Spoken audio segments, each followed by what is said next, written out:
क्या आपने कभी सोचा है कि किसी संपत्ति पर लंबे समय तक कब्जा बनाए रखना उसे कानूनी रूप से अपना बनाने का आधार बन सकता है? या ये कि किसी संपत्ति पर कब्जा करने वाले व्यक्ति के अधिकार को अदालतें किस हद तक मान्यता देती हैं? भारतीय कानून में कब्जा और मालिकाना हक का ये सिद्धांत न केवल कानूनी विवादों को सुलझाने में महत्वपूर्ण है, बल्कि यह आम नागरिकों के लिए भी बेहद प्रासंगिक है। हमारा चैनल अश्मित हरमन आपके साथ है, जो आपको ऐसे ही कानूनी और सामाजिक मुद्दों की सटीक जानकारी प्रदान करता है। यदि आप कानून को सरल भाषा में समझना चाहते हैं और अपने अधिकारों के प्रति जागरूक रहना चाहते हैं, तो यह वीडियो आपके लिए है। आज हम जिसका कब्जा उसकी प्रॉपर्टी के सिद्धांत को 5 महत्वपूर्ण बिंदुओं के माध्यम से विस्तार से समझेंगे। आइए शुरू करते हैं पहले बिंदु से, जिसमें हम जानेंगे कि कब्जा और मालिकाना हक का आधार क्या है और यह कैसे निर्धारित होता है। पहला बिंदु, कब्जा और मालिकाना हक का आधार। संपत्ति पर कब्जा सिर्फ भौतिक उपस्थिति नहीं है, यह उस संपत्ति पर व्यक्ति के नियंत्रण और अधिकार को दर्शाता है। कब्जे को कानूनी रूप से मजबूत बनाने के लिए कुछ महत्वपूर्ण शर्तें पूरी करनी होती हैं। आइए इन शर्तों को विस्तार से समझें। 1. कब्जा स्पष्ट और सार्वजनिक होना चाहिए। जिस संपत्ति पर कब्जा किया गया है वह सार्वजनिक रूप से स्पष्ट होनी चाहिए। इसका मतलब है कि कब्जा छुपाकर नहीं किया जा सकता। उदाहरण के लिए, अगर कोई व्यक्ति किसी जमीन पर खेती कर रहा है तो यह काम सबके सामने होना चाहिए। छुपा हुआ कब्जा कभी भी कानूनी रूप से मान्यता प्राप्त नहीं करेगा। इसके पीछे का कारण, कानून किसी भी व्यक्ति को यह अधिकार देता है कि वह अपनी संपत्ति पर हो रहे कब्जे को देख सके और समय रहते इसे चुनौती दे सके। अगर कब्जा सार्वजनिक रूप से स्पष्ट होगा तो असली मालिक के पास इस पर आपत्ति जताने का मौका होगा। मान लीजिए, गांव में एक खाली प्लॉट पर किसी ने किचन गार्डन बनाना शुरू कर दिया। आसपास के लोग भी ये देख रहे हैं। यह स्पष्ट कब्जा कहलाएगा और समय के साथ यह व्यक्ति उस जमीन पर अपना हक साबित कर सकता है। कब्जा लगातार और बिना रुकावट होना चाहिए। कब्जा करने वाले व्यक्ति को संपत्ति पर लगातार अधिकार बनाए रखना होगा। यदि बीच में कब्जा टूट गया या उसने संपत्ति छोड़ दी तो उसका दावा कमजोर हो सकता है। इसके पीछे का कारण, कानून केवल निरंतर कब्जे को मान्यता देता है। अगर व्यक्ति ने संपत्ति का उपयोग केवल कुछ समय के लिए किया और फिर छोड़ दिया तो यह कब्जा अस्थायी माना जाएगा और इसे स्थायी मालिकाना हक में नहीं बदला जा सकता। प्रैक्टिकल उदाहरण, अगर कोई व्यक्ति 10 साल तक एक घर में रह रहा है लेकिन फिर उसे 2 साल के लिए खाली छोड़ देता है तो उसका दावा कमजोर हो जाएगा। कब्जा वास्तविक उपयोग के रूप में होना चाहिए। संपत्ति पर सिर्फ नाम मात्र का कब्जा पर्याप्त नहीं है, उसे वास्तविक उपयोग में लाना होगा। यह उपयोग खेती, मकान बनाना या किसी अन्य गतिविधि के रूप में हो सकता है। प्रैक्टिकल उदाहरण, एक व्यक्ति ने किसी जमीन पर मकान बना लिया और उसमें रहना शुरू कर दिया। यह वास्तविक कब्जा है। इसके विपरीत, अगर वह केवल जमीन पर कचरा डालता है और इसका कोई उपयोग नहीं करता तो यह कब्जा नहीं माना जाएगा।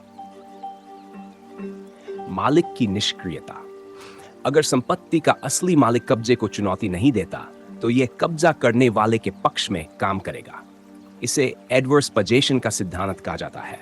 इसके पीछे का कारण, कानून मानता है कि संपत्ति के मालिक को अपने अधिकारों के प्रति सतर्क रहना चाहिए। यदि वह लंबे समय तक निष्क्रिय रहता है तो उसका दावा कमजोर हो जाता है। प्रैक्टिकल उदाहरण, अगर किसी जमीन का मालिक 5 साल तक उस पर कोई ध्यान नहीं देता और कब्जा करने वाला उसे लगातार उपयोग करता है तो कब्जा करने वाला व्यक्ति उस जमीन पर मालिकाना हक का दावा कर सकता है। 5. कब्जा समय सीमा के भीतर होना चाहिए। भारतीय कानून के अनुसार कब्जे को मालिकाना हक में बदलने के लिए समय सीमा होती है। यह समय सीमा आमतौर पर 12 साल होती है। इसके पीछे का कारण, समय सीमा यह सुनिश्चित करती है कि कोई भी मामला अनिश्चित काल तक लंबित न रहे। अगर किसी व्यक्ति ने 12 साल तक बिना रुकावट और लगातार कब्जा बनाए रखा तो वह कानूनी रूप से मालिकाना हक का दावा कर सकता है। प्रैक्टिकल उदाहरण, अगर किसी ने 12 साल तक जमीन पर खेती की और इस दौरान मालिक ने कोई आपत्ति नहीं जताई तो अदालतें इस कब्जे को मान्यता दे सकती हैं। हमने क्या सीखा? इस बिंदु में हमने जाना कि कब्जा केवल भौतिक उपस्थिति नहीं है, यह व्यक्ति के संपत्ति पर वास्तविक नियंत्रण, लगातार उपयोग और मालिक की निष्क्रियता से जुड़ा हुआ है। अगले बिंदु में हम समझेंगे कि कब्जा और मालिकाना हक के बीच की कानूनी प्रक्रिया क्या होती है और अदालतें इस पर कैसे निर्णय लेती हैं। दूसरा बिंदु, कब्जा और मालिकाना हक के बीच कानूनी प्रक्रिया। किसी संपत्ति पर कब्जा को मालिकाना हक में बदलने के लिए कानूनी प्रक्रिया बेहद महत्वपूर्ण होती है। भले ही कब्जा व्यक्ति के पक्ष में दिखता हो, इसे कानूनी मान्यता प्राप्त करने के लिए भारतीय कानून के तहत प्रक्रियाओं और प्रावधानों का पालन करना आवश्यक होता है। इस बिंदु में हम इस प्रक्रिया को अत्यंत विस्तार से समझेंगे। कानूनी कब्जे का दावा ऑफ पोजेशन। जब कोई व्यक्ति किसी संपत्ति पर कब्जा कर रहा है तो सबसे पहले उसे अदालत में कानूनी दावा दायर करना होता है। यह दावा इस बात पर आधारित होता है कि कब्जा करने वाले ने कितने समय तक संपत्ति का उपयोग किया है और इस दौरान मालिक ने क्या कदम उठाए। महत्वपूर्ण बातें। दावे में तथ्य। कब्जा करने वाले को यह स्पष्ट करना होगा कि उसने संपत्ति को किस तरह से उपयोग किया। उदाहरण के लिए, उसने संपत्ति पर खेती की, मकान बनाया या कोई और गतिविधि की। दावे का आधार। दावे का मुख्य आधार यह होगा कि असली मालिक ने लंबे समय तक संपत्ति की उपेक्षा की है। प्रैक्टिकल उदाहरण, यदि कोई व्यक्ति 55 वर्षों से किसी जमीन पर खेती कर रहा है और इस दौरान मालिक ने उसे कभी नहीं रोका, तो यह कानूनी रूप से एक मजबूत दावा बन सकता है। अदालत में कब्जे का सबूत पेश करना। कब्जे को साबित करने के लिए सबूत पेश करना सबसे महत्वपूर्ण प्रक्रिया है। अदालत कब्जे को मान्यता तभी देती है जब दावेदार के पास पर्याप्त सबूत हो। सबूत के प्रकार। पड़ोसी या आसपास के लोग गवाही दे सकते हैं कि दावेदार ने संपत्ति का लंबे समय तक उपयोग किया है। दस्तावेजी सबूत। किसी संपत्ति पर कब्जे का प्रमाण देने के लिए राजस्व रिकॉर्ड, बिजली या पानी के बिल और अन्य दस्तावेज उपयोगी हो सकते हैं। विशेष ध्यान दें, किसी संपत्ति पर कब्जा तभी साबित होगा जब यह स्पष्ट हो कि दावेदार ने संपत्ति को लगातार और सार्वजनिक रूप से उपयोग किया है। प्रैक्टिकल उदाहरण, अगर किसी व्यक्ति के पास बिजली का बिल, पानी का बिल या खेती से संबंधित रसीदें हैं, तो यह अदालत में मजबूत सबूत बन सकता है। असली मालिक की निष्क्रियता का उल्लेख करना। कानून में यह स्पष्ट प्रावधान है कि यदि संपत्ति का असली मालिक लंबे समय तक निष्क्रिय रहता है तो उसका दावा कमजोर हो सकता है। कब्जा करने वाले को अदालत में यह दिखाना होता है कि मालिक ने संपत्ति की देखभाल नहीं की या कब्जे को रोकने का कोई प्रयास नहीं किया। महत्वपूर्ण बिंदु। मालिक की निष्क्रियता का उल्लेख कब्जे को मजबूत करता है। अदालत इस बात पर ध्यान देती है कि क्या मालिक ने संपत्ति पर अधिकार बनाए रखने के लिए कोई कदम उठाया। प्रैक्टिकल उदाहरण, यदि किसी जमीन का मालिक 10 वर्षों तक उस पर कोई अधिकार नहीं जताता और कब्जा करने वाला व्यक्ति उसका उपयोग करता है, तो अदालत इसे कब्जा करने वाले के पक्ष में देख सकती है। कब्जे की समय सीमा का निर्धारण, टाइम पीरियड ऑफ पोजेशन। भारतीय कानून में एडवर्स पोजेशन का सिद्धांत लागू होता है, जिसके तहत कब्जा करने वाले को संपत्ति पर मालिकाना हक तभी मिलता है जब वह संपत्ति पर न्यूनतम 12 वर्षों तक बिना रुकावट कब्जा बनाए रखे। समय सीमा का महत्व। कब्जा करने वाले को यह दिखाना होगा कि उसने पूरे 12 वर्षों तक संपत्ति का उपयोग किया और इस दौरान मालिक ने कोई कानूनी कार्रवाई नहीं की। समय सीमा पूरी होने के बाद कब्जा करने वाला संपत्ति पर मालिकाना हक का दावा कर सकता है। प्रैक्टिकल उदाहरण, किसी व्यक्ति ने 12 वर्षों तक किसी घर में रहकर उसे मेंटेन किया और उस दौरान मालिक ने कभी कोई दावा नहीं किया। यह कब्जा करने वाले के पक्ष में काम करेगा।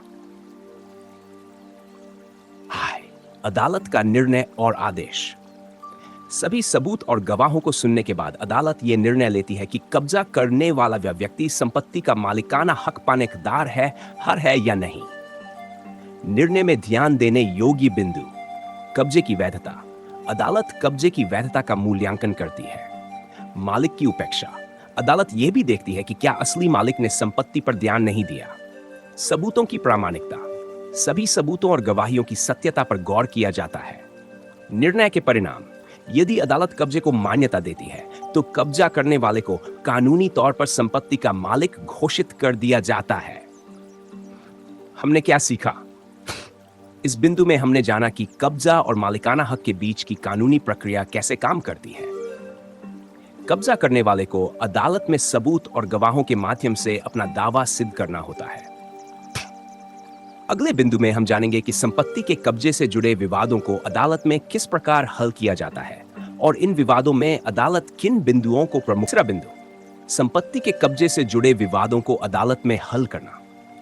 संपत्ति के मामलों में विवाद बेहद जटिल हो सकते हैं, खासकर तब जब कब्जा और मालिकाना हक का मुद्दा सामने आता है।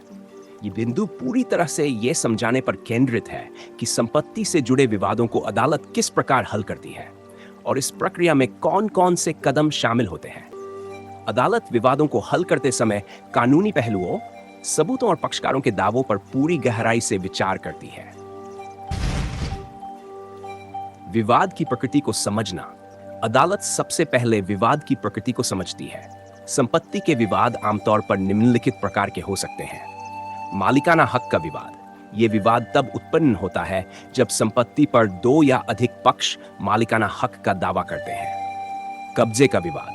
ऐसे मामलों में एक पक्ष संपत्ति पर कब्जा करने का दावा करता है जबकि दूसरा पक्ष इसे गलत ठहराता है। वसीयत या उत्तराधिकार का विवाद। जब संपत्ति पर कानूनी उत्तराधिकारी होने का दावा किया जाता है और अन्य पक्ष इसे चुनौती देते हैं। लीज, किराया या अन्य अनुबंध संबंधी विवाद। यह तब होता है जब किसी संपत्ति का उपयोग किसी समझौते के तहत किया गया हो और बाद में विवाद उत्पन्न हो। प्रैक्टिकल उदाहरण, यदि दो भाई एक ही संपत्ति पर मालिकाना हक का दावा करते हैं तो अदालत यह निर्धारित करेगी कि असली मालिक कौन है और संपत्ति का विभाजन कैसे किया जाए। विवाद के समाधान के लिए दस्तावेजों का निरीक्षण। अदालत विवादित संपत्ति से जुड़े सभी दस्तावेजों की जांच करती है। यह प्रक्रिया बेहद महत्वपूर्ण होती है क्योंकि दस्तावेज संपत्ति के असली मालिक की पहचान करने में निर्णायक भूमिका निभाते हैं। महत्वपूर्ण दस्तावेज, पंजीकरण, रजिस्ट्रेशन पेपर्स। संपत्ति के रजिस्ट्री रिकॉर्ड यह साबित करने में मदद करते हैं कि संपत्ति कानूनी रूप से किसके नाम पर है। राजस्व रिकॉर्ड, भूमि से जुड़े मामलों में राजस्व रिकॉर्ड जैसे खतौनी और खसरा ये दिखाते हैं कि संपत्ति का उपयोग किसके द्वारा और कैसे किया गया। अनुबंध और समझौते। यदि संपत्ति किसी किराएदारी, पट्टे या अन्य अनुबंध के तहत दी गई थी तो अदालत इन दस्तावेजों की जांच करेगी। पारिवारिक वसीयत और उत्तराधिकार प्रमाण पत्र। वसीयत और उत्तराधिकार प्रमाण पत्र के आधार पर यह तय किया जा सकता है कि संपत्ति का असली उत्तराधिकारी कौन है। विशेष ध्यान दें, अदालत दस्तावेजों की प्रामाणिकता पर भी ध्यान देती है। यदि कोई दस्तावेज नकली पाया जाता है तो वह दावे को कमजोर कर सकता है। गवाहों की गवाही और उनके महत्व। दस्तावेजों के अलावा गवाहों की गवाही भी संपत्ति के विवादों में महत्वपूर्ण भूमिका निभाती है। अदालत गवाहों को बुलाकर यह सुनिश्चित करती है कि उनका बयान तथ्यात्मक हो और विवाद को हल करने में सहायक हो। गवाहों की भूमिका। स्थानीय गवाह, संपत्ति के पड़ोसी या क्षेत्र के लोग गवाही दे सकते हैं कि संपत्ति पर किसका कब्जा था या किसने इसे लंबे समय तक उपयोग किया। परिवार के सदस्य। परिवार के सदस्य ये बयान दे सकते हैं कि संपत्ति कैसे और किसके लिए उपयोग की जा रही थी। विशेष गवाह। कुछ मामलों में अदालत विशेष गवाहों जैसे सर्वेयर या दस्तावेज विशेष की राय लेती है। उदाहरण, यदि संपत्ति के विवाद में एक पड़ोसी यह बयान देता है कि उसने विवादित संपत्ति पर केवल एक पक्ष को खेती करते हुए देखा है तो यह कब्जा करने वाले पक्ष के लिए मजबूत सबूत बन सकता है। अदालत में तर्क और प्रतितर्क। विवादित पक्ष अदालत में अपने अपने पक्ष में तर्क प्रस्तुत करते हैं। वकील और कानूनी प्रतिनिधि अपने मुवक्किल के लिए कानून, सबूत और गवाहियों के आधार पर मजबूत तर्क देते हैं। तर्कों का महत्व।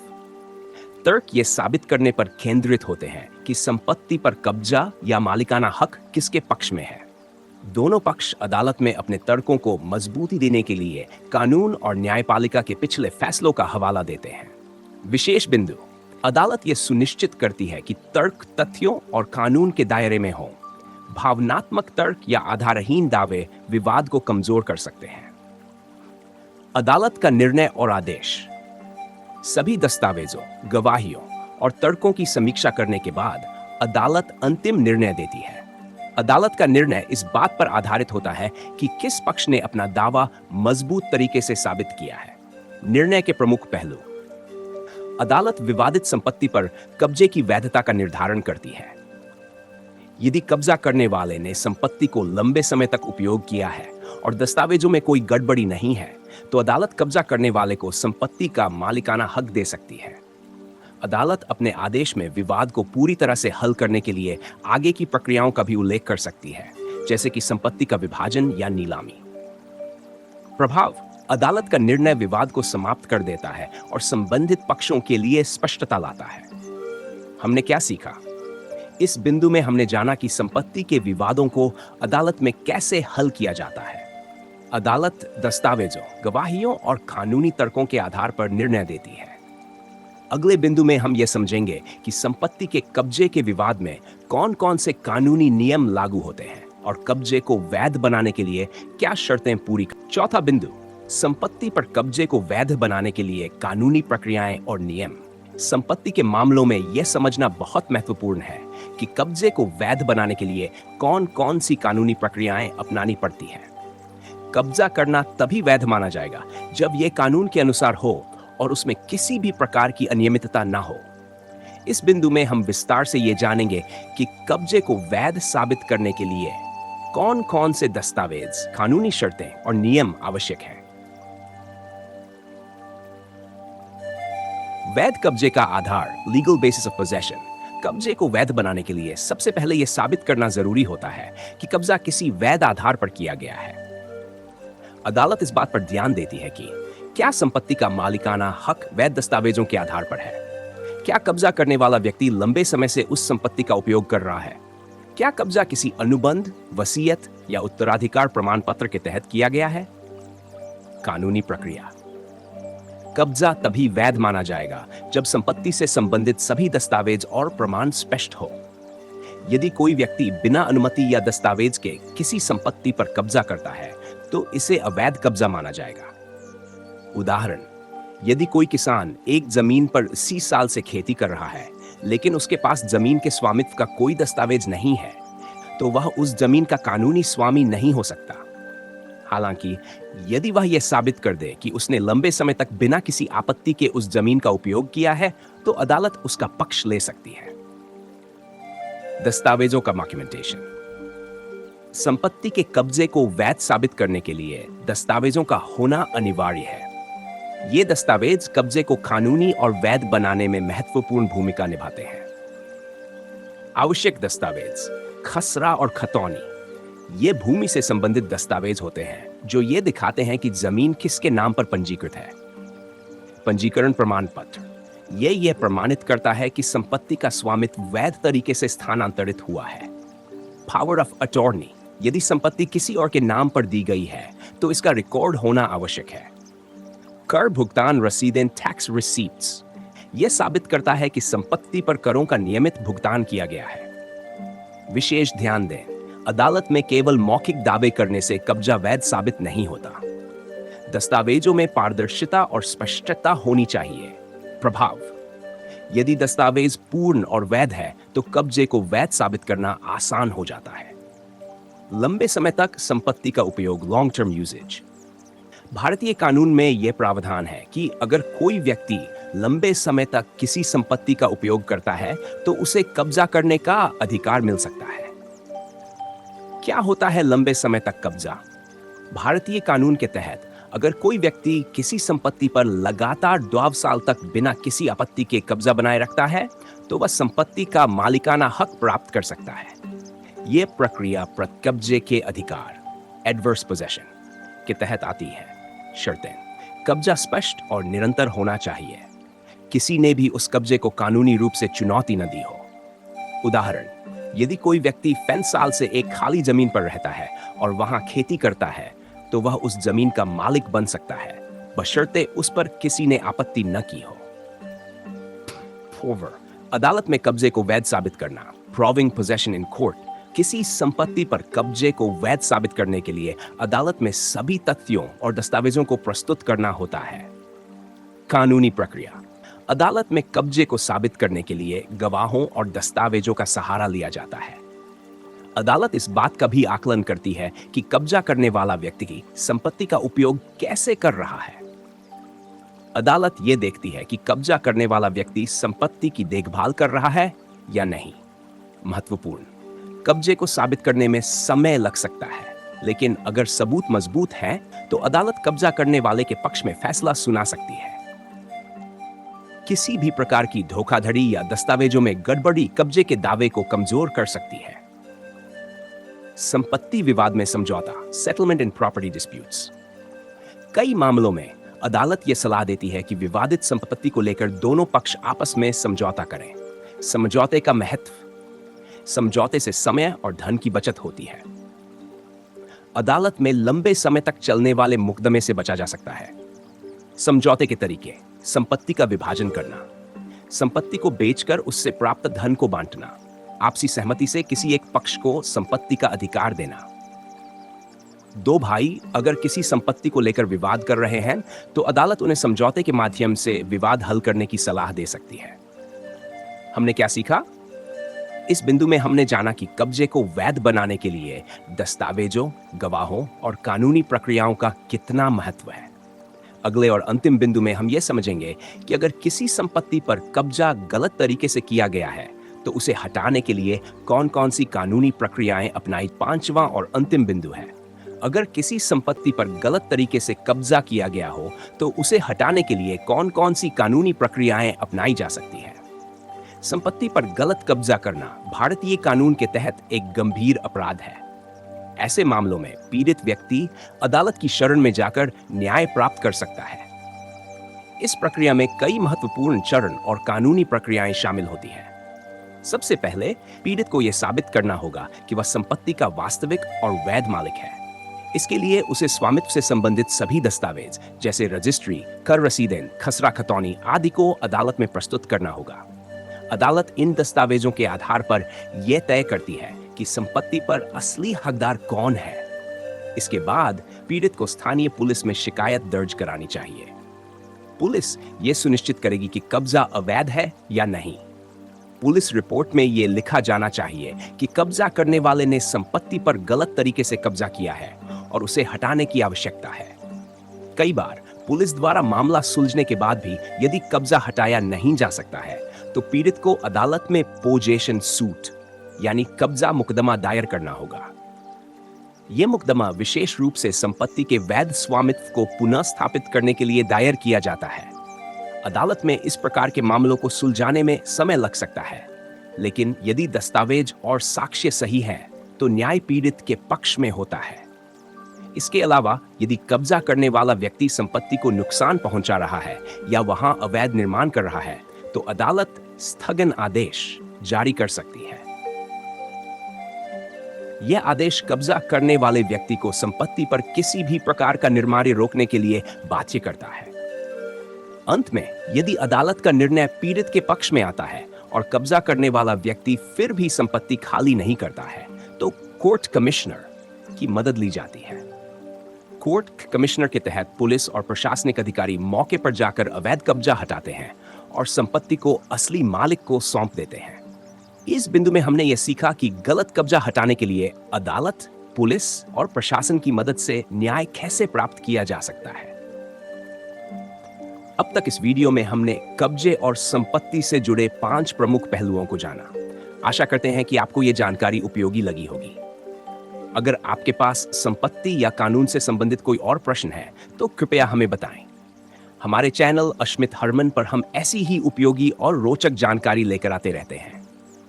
अगर आपको ये वीडियो पसंद आया हो, तो इसे लाइक और शेयर करें। चैनल को सब्सक्राइब करना ना भूलें और घंटी के आइकन को जरूर दबाएं, ताकि हमारे हर नए वीडियो का नोटिफिकेशन सबसे पहले आपको मिले।